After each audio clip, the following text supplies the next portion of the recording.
Hi. ഇപ്പം വീട്ടിലൊന്ന് കയറിയതുള്ളൂടെ. വീട്ടിലൊന്ന് കയറി.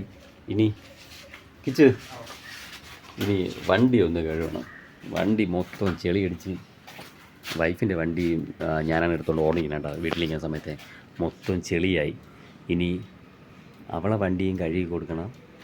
ഇവിടെ നമ്മൾ സർവീസിന് കൊടുക്കും കേട്ടോ. സർവീസിന് കൊടുക്കുന്ന വേറെ കുഴപ്പമൊന്നുമില്ല. ഞാൻ കഴിഞ്ഞ തവണ സർവീസിന് വാട്ടർ സർവീസിൻ്റെ സമയത്ത് ഇവർ കഴുകും, വണ്ടി അടിച്ച് കഴുകും. പക്ഷേ ചെളിയൊക്കെ വീണ്ടും അതിൻ്റെ ഇടയിലൊക്കെ കാണും. നമ്മളത് വിളിച്ച് കാണിക്കുമ്പോൾ വീണ്ടും നമുക്ക് ഭയങ്കര ദേഷ്യമാണ്. മനസ്സിലായില്ലേ? നമ്മളെ കയ്യിൽ നിന്ന് പൈസ വാങ്ങണം, ശരി. വണ്ടി കഴിയുമ്പോൾ അതിൻ്റെ ഡീസൻറ്റ് രീതിയിൽ കഴുതണം. വണ്ടി കാണാനൊക്കെ നല്ല സെറ്റപ്പായിരിക്കും, അടിച്ച് നല്ല ക്ലിയറായിട്ട് കഴിയൊക്കെ തരും. പക്ഷേ നമ്മൾ നോക്കുമ്പോൾ വണ്ടിയുടെ ഈ സൈഡൊക്കെ ഉണ്ടല്ലോ, ഇതിൻ്റെ അടി സൈഡൊക്കെ ചെളി കയറിയിരിക്കും, വണ്ടിയുടെ അടി സൈഡൊക്കെ. അങ്ങനെ പിന്നെ അതിന് ശേഷം ഞാൻ പിന്നെ ഇപ്പം സ്വന്തമായിട്ട് ഞാൻ കഴിയലും വൃത്തിയൊന്നും ആവില്ല, എന്നാലും ഞാൻ ഇരുന്നാൽ കഴിവും വണ്ടി. ഇത് മൊത്തം ഇനി കുളമായിട്ട് കിടക്കണം. ഇനി ഞാൻ ഈ വണ്ടിയിൽ ഒരിക്കലും പണിക്ക് പോകില്ല കേട്ടോ. സത്യം പറഞ്ഞാൽ ഈ വണ്ടിയിൽ എനിക്ക് ഭയങ്കര ഞാൻ ഇഷ്ടപ്പെട്ട് വാങ്ങിച്ചൊരു വണ്ടിയാണ് കേട്ടോ. സെക്കൻഡ് വാങ്ങിച്ചതാണ് ഞാൻ. സെക്കൻഡ് വെച്ചാൽ ഷോറൂമിൽ നിന്ന് എടുത്ത വണ്ടിയാണ്. ഷോറൂമിൽ നിന്ന് എടുത്ത വണ്ടിയാണ്. അപ്പോൾ ഈ വണ്ടിയിൽ ഞാൻ ഒരിക്കലും പണിക്ക് പോകില്ല. എനിക്ക് ഇവനെ മഴയത്ത് ഇറക്കിക്കൊണ്ട് നടക്കണമെന്ന് ഇഷ്ടമില്ല. ഞാൻ ഇത് എവിടെയെങ്കിലും ട്രിപ്പ് പോകാനൊക്കെ, അതായത് ട്രിപ്പൊന്നും ഞാൻ ഇത്ര ലോങ് ട്രിപ്പൊന്നും പോയിട്ടില്ല. ഞാൻ വൈഫോട്ടൊക്കെ പുറത്ത് പോകുന്ന സമയത്ത് അതിന് വേണ്ടിയിട്ട് എടുത്തൊരു വണ്ടിയാണ് ഡ്യൂക്ക്. അപ്പം ഇടയ്ക്ക് വെച്ച് ഞാൻ ഇവനെ പണിക്ക് ഇറക്കില്ല. അങ്ങനെ പണിക്ക് ഞാൻ പെയിൻറ്റിങ് പണിക്ക് കൊണ്ടുപോയി കഴിഞ്ഞാൽ ഇതിനെ കൊണ്ടൊക്കെ നമുക്ക് പണിക്ക് കൊണ്ടുപോയി കഴിഞ്ഞാൽ നമുക്കൊരു ഗുണമില്ലെന്ന് വെച്ച് കഴിഞ്ഞാൽ നമുക്ക് നഷ്ടമാണ്. പെട്രോൾ ചെയ്യുന്ന സിറ്റിയിൽ പോകണമെങ്കിൽ തന്നെ 300 രൂപ പെട്രോൾ അടിക്കണം. പിന്നെ ഇവൻ്റെ ഓയിൽ, ടയറ്, നല്ല പണിയാണ്. പിന്നെ എന്തെങ്കിലും പണി വന്നു കഴിഞ്ഞാൽ അത് ഇച്ചിരി പൈസയാണ്, കുറച്ച് എക്സ്പെൻസീവ് ആവും നമുക്ക് ഇവനെ എടുത്തോട്ട് മേയ്ക്കണത് തന്നെ. എൻ്റെ 200 ആണ്. 390 ഒക്കെ എടുത്ത് പോകണവന്മാരൊക്കെ സമ്മതിക്കണം. പണിക്കൊന്നും എനിക്കും തോന്നുന്നില്ല, പണിക്കാരും അവരെ കൊണ്ടുപോകില്ല. ട്രിപ്പ് പോകാനൊക്കെ കൊണ്ടുപോകണമെങ്കിൽ പറ്റും. ഞാനിപ്പം പണിക്കാണ് എൻ്റെ വണ്ടി കൊണ്ടുപോകുന്നത്. അപ്പോൾ എനിക്കിത് കൊണ്ടുപോകാൻ തന്നെ ഭയങ്കര വിഷമമാണ്.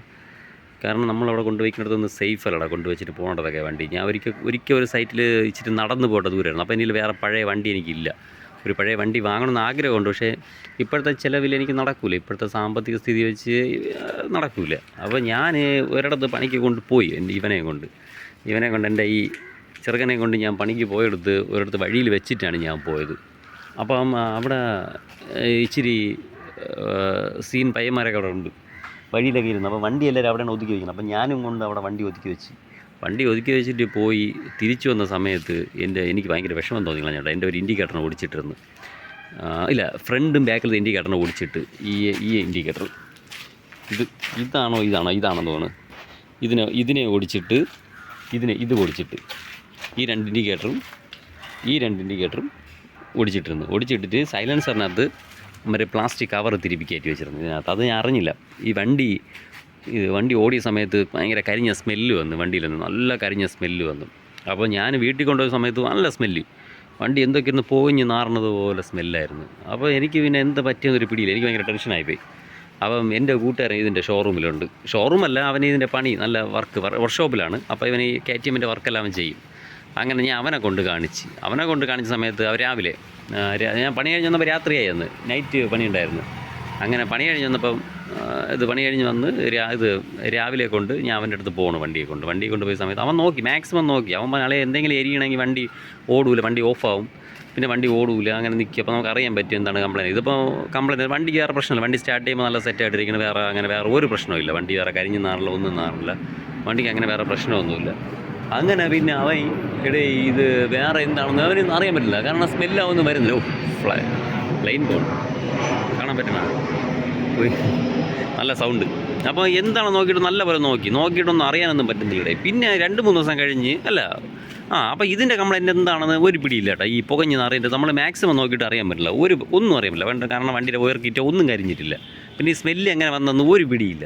അങ്ങനെ കുറച്ച് മാസം കഴിഞ്ഞ്, ഒരു 2-3 മാസം കഴിഞ്ഞ ശേഷമാണ് എൻ്റെ ഒരു നമ്മുടെ റിലേറ്റീവ്, അവൻ്റെ വണ്ടി ഇതല്ല, അവൻ്റെ വീട്ടിലുള്ള ചേച്ചി സഹോദരിയുടെ മോയ് ഒരു പേനര കുഴലിനെടുത്ത് അവൻ്റെ പോക്കുഴലിനകത്തിട്ട് അവൻ ഇതുപോലെ തന്നെ വണ്ടി സ്റ്റാർട്ട് ചെയ്തപ്പോൾ കരിഞ്ഞ് നാറി ഭയങ്കര നാറ്റുമായിരുന്നു. എനിക്ക് വന്ന പോലെ തന്നെ അവനൊരു നാറ്റുമായിരുന്നു.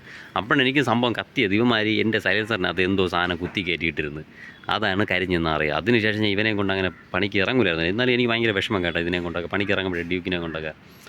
അപ്പോൾ എനിക്ക് എന്നല്ല ഇന്ന് ഞാൻ ഇവനെ കൊണ്ട് വരുമ്പോൾ പണിക്ക് പോണത്. കാരണം എനിക്ക് ഇന്ന് ചെറിയ ആവശ്യമുള്ളതുകൊണ്ട് ഞാൻ പിന്നെ ഇവനെ കൊണ്ട് തന്നെ പണിക്ക് ഇറങ്ങിയത്. എനിക്ക് ഇവനെ കൊണ്ട് പണിക്ക് കൊണ്ടുപോകുമ്പോൾ ഒരു സേഫ് ഒന്നുമില്ല വണ്ടി വെച്ചിട്ടൊക്കെ പോണതേ. നമ്മൾ വണ്ടി എവിടെ വെച്ചിട്ട് പോകണമെങ്കിലും ഒരു സേഫ് ഒന്നുമല്ല.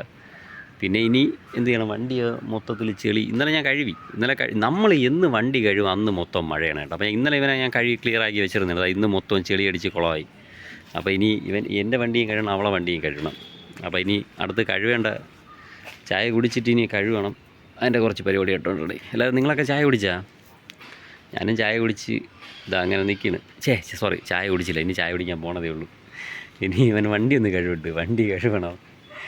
അയ്യോ, ഇനി അങ്ങനെ കുറച്ച് പണികൾ കിടക്കണടേ. ഇനി പണി കഴിഞ്ഞ് വന്നു കഴിഞ്ഞ് നമുക്ക് വീട്ടിൽ ഒരു ഇരിക്കാൻ പറ്റില്ല. ഇതൊക്കെ തന്നെ ഇവനെയൊക്കെ ഒന്ന് ക്ലിയർ ചെയ്തെടുക്കണം. നമ്മളെ മനുഷ്യനെ പോലെ തന്നെ നമ്മളെ വണ്ടിയും കാണണോടെ. എനിക്ക് ഓയിൽ മാറ്റേണ്ട ദിവസമായി കിടക്കണം. ഓയിൽ ഇതുവരെ മാറ്റിയില്ല. ഓയിൽ എത്രയും പെട്ടെന്ന് മാറ്റണം. കൊണ്ട് പെണ്ണും പിള്ളേരെ വണ്ടിയുടെ ഓയിലും മാറ്റണം. എല്ലാം നല്ല ഇച്ചിരി പണിയായിട്ട് കിടക്കണം. എല്ലാം ഒന്ന് മാറ്റണം. ഇവിടെ എനിക്ക് ഒരു പണിയെന്ന്, പക്ഷേ ഒരു കാര്യത്തിന് നമ്മൾ വണ്ടിയെ സ്നേഹിച്ച് കഴിഞ്ഞാൽ കുഴപ്പമെന്ന് പറയുമ്പോൾ വഴിയിലാക്കൂല കേട്ടോ. എനിക്ക് ഈ ഇടയ്ക്കൊരു എൻ്റെ ഓയിൽ കിറ്റ് പൊത്ത്, ഏത് ഓയിൽ സോലി മറ്റേ കൂളർ കിറ്റ് പൊത്ത് കഴിഞ്ഞാൽ വണ്ടി നമുക്ക് അധികം ഒന്നും ഓടിച്ചിട്ട് പോലെ എഞ്ചിൻ ഭയങ്കര ചൂടായിരിക്കും, ഹീറ്റർ ഓൺ ആവില്ല. ഓയിൽ കിറ്റ് പൊത്ത് വണ്ടി എന്നെ മാക്സിമം കൊണ്ട് വർക്ക്ഷോപ്പിൻ്റെ ഫ്രണ്ട് വരെ എത്തിച്ച്. എന്നിട്ട് അവിടെ നിന്ന് ഓയിൽ കിറ്റ് ഇവർ KTM ഷോറൂമിലെ കാണിക്കാൻ പറ്റൂ. അങ്ങനെ പിന്നെ വണ്ടി അവിടെ നിന്ന് മറ്റേ ഓയിൽ കിറ്റിൻ്റെ ഓയിൽ വീണ്ടും ഒരു കുപ്പി വാങ്ങിച്ച് ഒഴിച്ചൊഴിച്ച് ഞാൻ നമ്മളെ കൂട്ടുകാരൻ്റെ വീട് വരെ കൊണ്ടെത്തിച്ച്. അങ്ങനെയൊക്കെ എന്നെ വഴിയിൽ കിടത്തിയിട്ടില്ല. അങ്ങനത്തെ ഒരു ഗുണമുണ്ട് ഇവനെ കൊണ്ട്. നമ്മൾ ഇവനെ സ്നേഹിച്ച് കഴിഞ്ഞാൽ അവർ നമ്മൾ അതേപോലെ തിരിച്ച് സ്നേഹിക്കും കേട്ടോ. ശരിയല്ലേ? അപ്പോൾ അടുത്തൊരു വീഡിയോയിൽ ഞാൻ വീണ്ടും വരും. നാളെ കാണും. നാളെ എൻ്റെ വീഡിയോ ഉണ്ട്. ഓക്കെ, അപ്പോൾ ശരി, എല്ലാവരും ചായ കുടിക്കും. ഞാനിനി വണ്ടിയൊക്കെ ഒന്ന് കഴിവിട്ട്, നമ്മളെ ഇഷ്ടമായെങ്കിൽ, നമ്മളെ ചാനൽ ഇഷ്ടമായെങ്കിൽ ചാനലും കൂടെ ഒക്കെ സബ്സ്ക്രൈബ് ചെയ്യണം. ഓക്കെ, നമുക്ക് ഇനിയും കാണാം. നാളെ ഞാൻ ഉണ്ട്.